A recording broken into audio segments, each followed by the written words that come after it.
What is going on, gunfighters?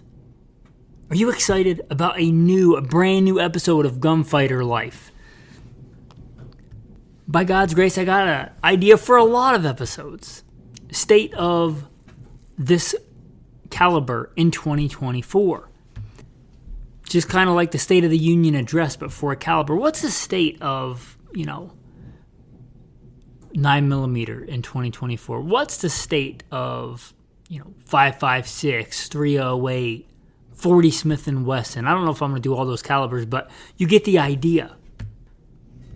I'm excited to get you guys some new content because I've been doing a lot of tactical reload episodes because I've been professionally gunfighting to make some money while this podcast, God willing, becomes a full-time income. If you want to make that happen, if you want to be part of that, check out the Patreon link in the show notes. With that, welcome to Gunfighter Life, where we talk about guns, gunfighting, tactics, ballistics, calibers, the right way with Almighty God at the center, Judeo-Christian values, and real-world first-hand experience. Let's hit up this bio, and then we'll get into the main topic. I'll roll into a quick abbreviated bio and then into the main topic. First and foremost, I am a Christian. I don't apologize for that. God is number one in my life. I grew up hunting and fishing in the backwoods of the southeastern United States at a very early age. Some of my earliest memories are with firearms. I joined the Marine Corps at 17, did a couple of combat tours in Iraq. By God's grace, He got me through that safely. After that, I served as a instructor, an urban warfare instructor and a desert warfare instructor for the United States Marine Corps. I also served with the LAPD, both full-time as a sworn police officer and some more specialized assignments, as well as serving in the U.S. Army, full-time and part-time National Guard. I've been a FBI firearms instructor, still am an FBI firearms instructor, have been for a lot of years, also NRA certified and some other three-letter government agency certified. I've been a private contractor for a three-letter government agency I won't specify. I've been the commander of a tactical team in a large metropolitan area. By God's grace, He got me through all that in one piece, not because I'm better, but because He chose to have grace and mercy on me. I've been a professional hunter and guide.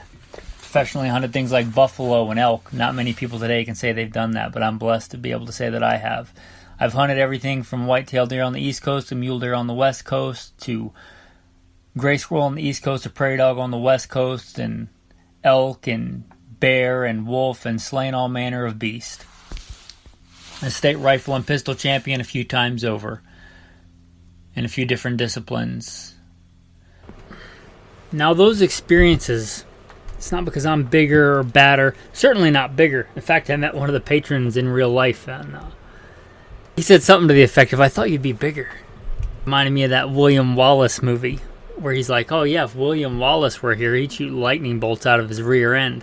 Well, I'm not William Wallace, but I am the person that did all those things in the bio.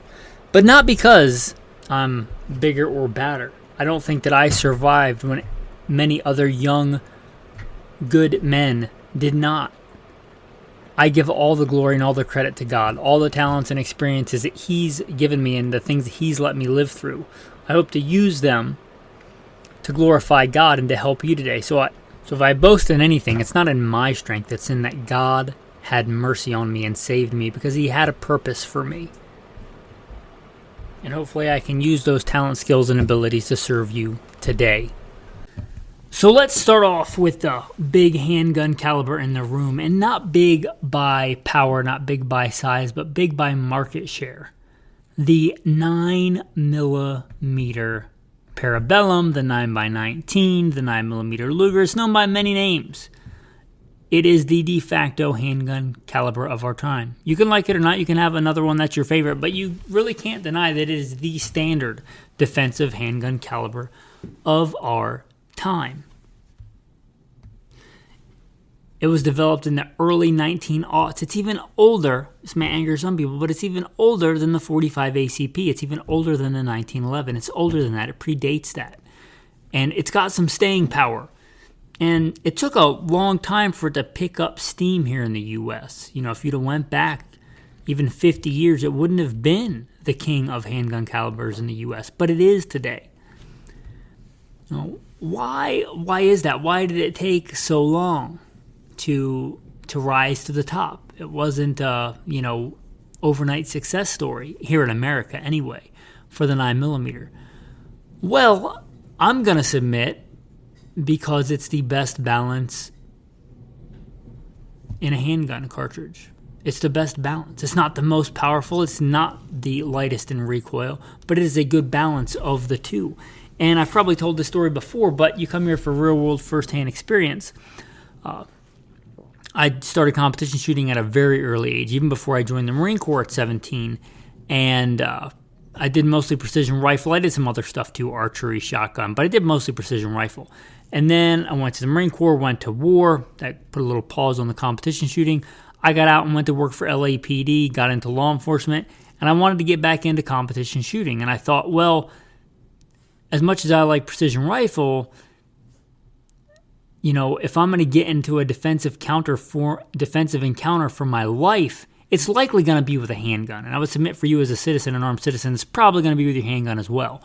So I figured I had better get into some practical handgun shooting competitions. So I dabbled IDPA, USPSA, Steel Challenge, and back then I was a caliber warrior. I had went from 40 to 45. Back then it was like most cops were carrying a 40. They thought you had to have a 40. If you wanted to be cool, you carried a 45. So I went from 40 to 45. And my first gun that I bought for competition was a 45. I think the first practical handgun shooting competition I went to was with a 45, and then I bought another 45, and I quickly realized in doing some shooting that I could get faster consecutive hits on target with the 9mm than the 45. And I thought, I know more by God's grace about ballistics now, but I knew a fair deal then. I had already had quite a bit of experience even at that point. And I thought, there's no way you can convince me that the 40 or the 45 is so much better that it doesn't outweigh the ability to get quick, fast follow-up hits on target, especially on multiple targets, multiple hits on multiple targets. And I looked at that and I thought about it, pretty circumspectly. And this was long, long before the FBI went back to 9mm. Again, this was when almost everybody was carrying a 40 or a 45 in law enforcement. And I thought, you know what? I don't care what everybody says. I'm going to go with the 9mm. And I switched to 9mm, and I rocked the 9mm until I got out of law enforcement. Just to show you that I'm not a jump on the bandwagon Johnny-come-lately guy. I went to the 9mm long before it was, the new hotness, long before people thought that it was a standard, back when people thought the standard was 40, and if you wanted to be cool, carry a 45. Long-winded, but to show you that I've been there, real-world first-hand experience. And why is that? Because it's the best balance. Is it the most powerful round for round? No. Is it as good as 40 caliber round per round? No. Is it as good as 357 SIG round per round? No. Is it as good as 45 round per round? No. But it is more shootable than those. And if you start getting much less than that, 380, 25, 32, they are not really effective round per round. The 9mm is the best balance, and I would submit that's why it's the de facto handgun caliber of our time. I'm not saying that you have to run it. I'm not saying that if you want to be a hipster and run 357 SIG that you can't do it. I like 357 SIG, but it is the de facto. I think it is the best balance, and I think it took a while, but I think it's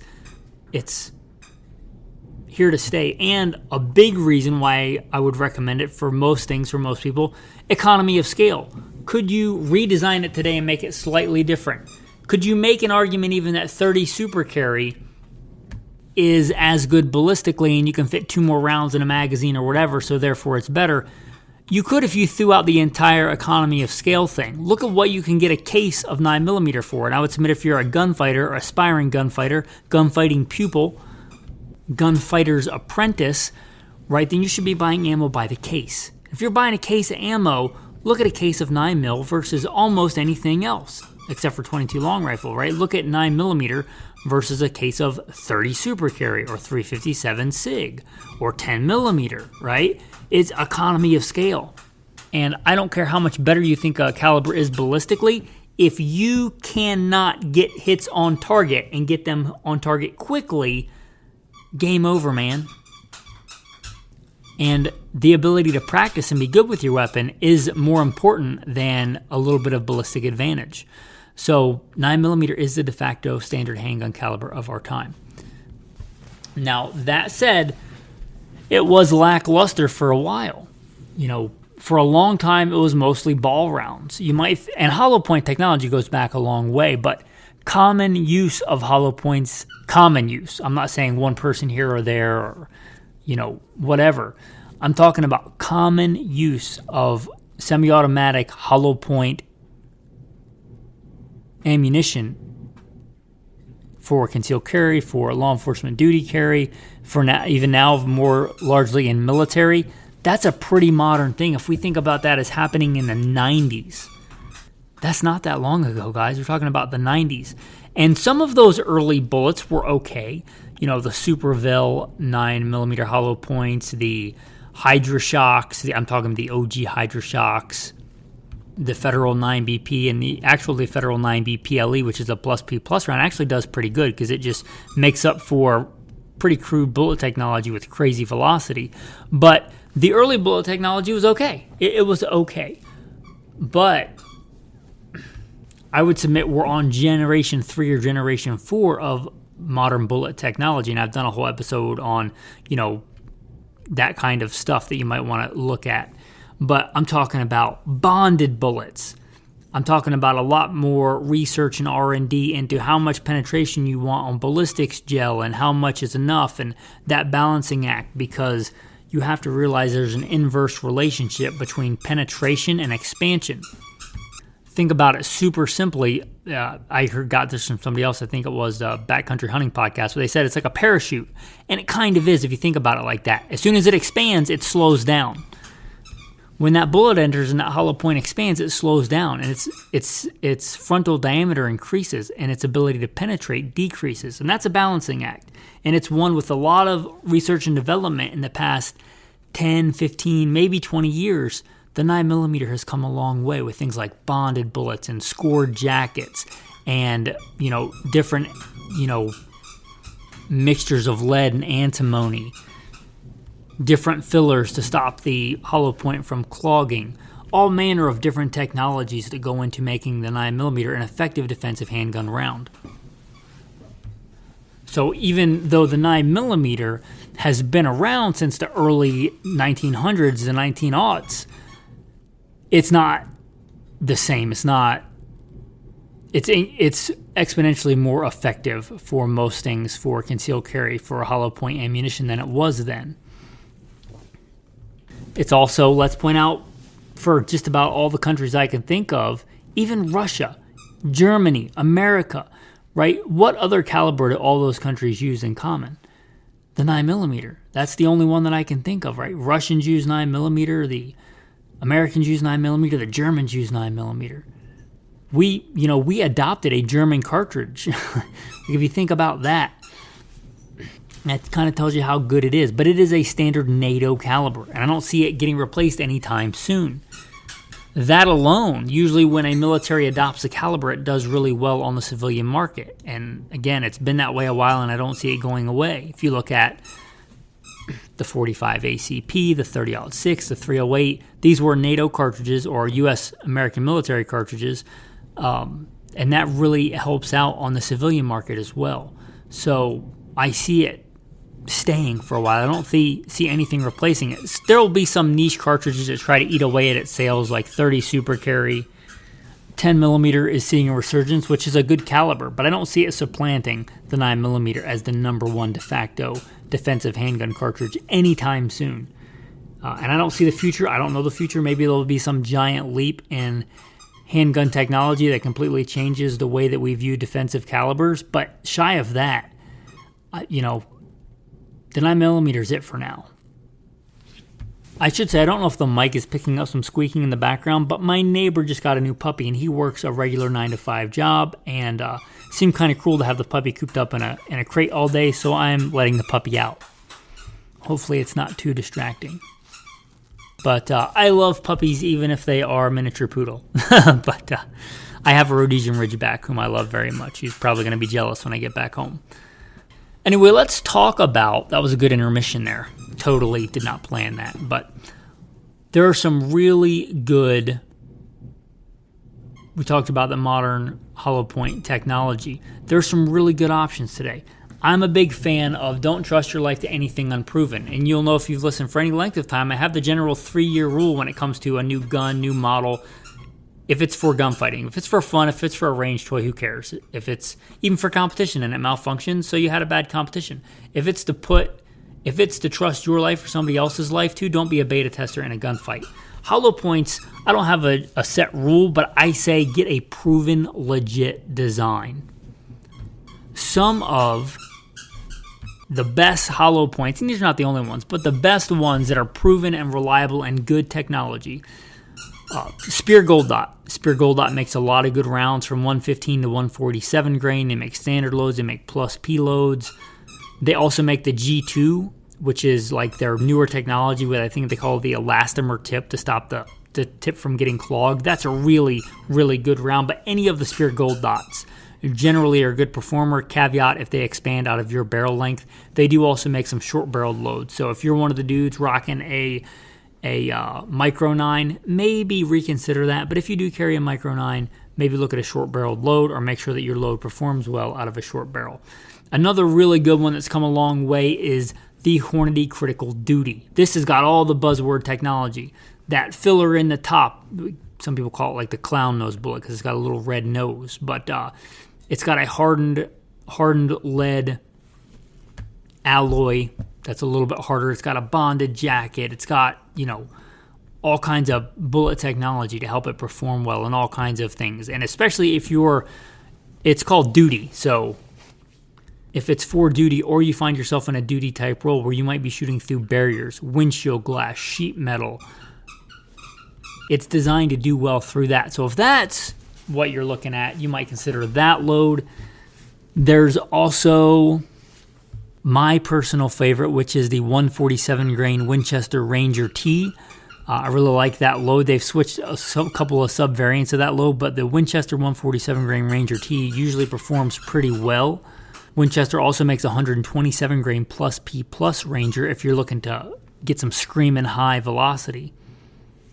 There is also the Remington Golden Saber, which has more of a traditional, it's still a hollow point, but it's got more of a traditional rounded profile. So if your gun is a little bit finicky on what it eats as far as hollow points, you may consider that load. If you're looking for I should mention the Federal HST. That's like the new version. I think that stands for Hydroshock 2, but it's the HST.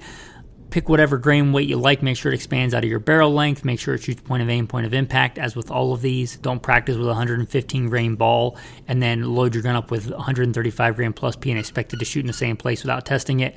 That is ridiculous. Don't be a beta tester in a gunfight. Make sure it shoots same point of aim, point of impact. But assuming it does, the HSTs and they expand out of your barrel length are a good choice. If you're looking for budget options that still perform pretty well, they're a little bit older technology, but the Federal 9BP and the 9BPLE. The 9BPLE being a plus P plus, make sure your gun is rated for it. If you shoot yourself, if you blow up yourself or your gun, injure yourself or somebody else, that's your fault. That's not my fault. Read the instructions. Should I put that as a legal disclaimer in the front or the end of the podcast? If you shoot yourself or somebody else, it's your fault. But the Federal 9BP and 9BPLE are good to go. Also, the SIG ammo. SIG makes some pretty good ammo. They make a lot of hollow points. I don't know of any major law enforcement contracts using them. I don't know that they're as proven. They seem to be made well. I just don't know if they have the street cred of some of the other loads. But do your due diligence on that.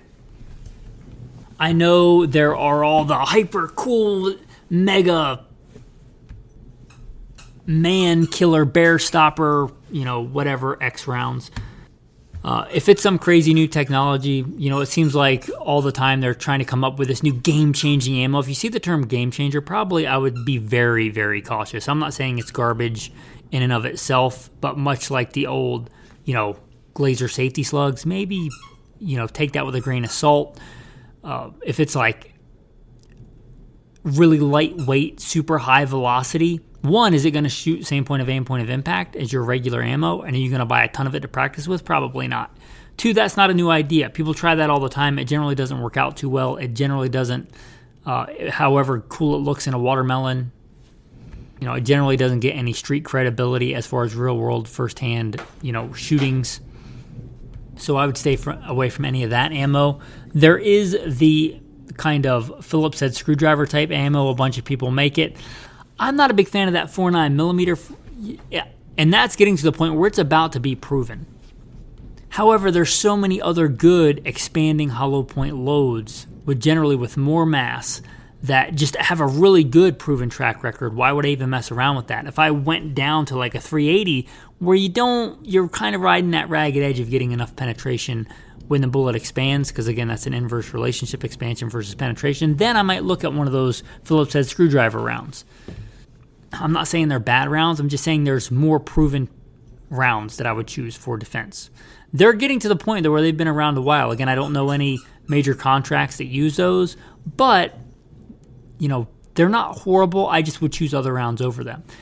And if you are going to use the 9mm for some kind of defense or animal defense, or you just want more penetration, you may look at the hard cast, truncated cone, flat fronted bullets. Something like a buffalo bore or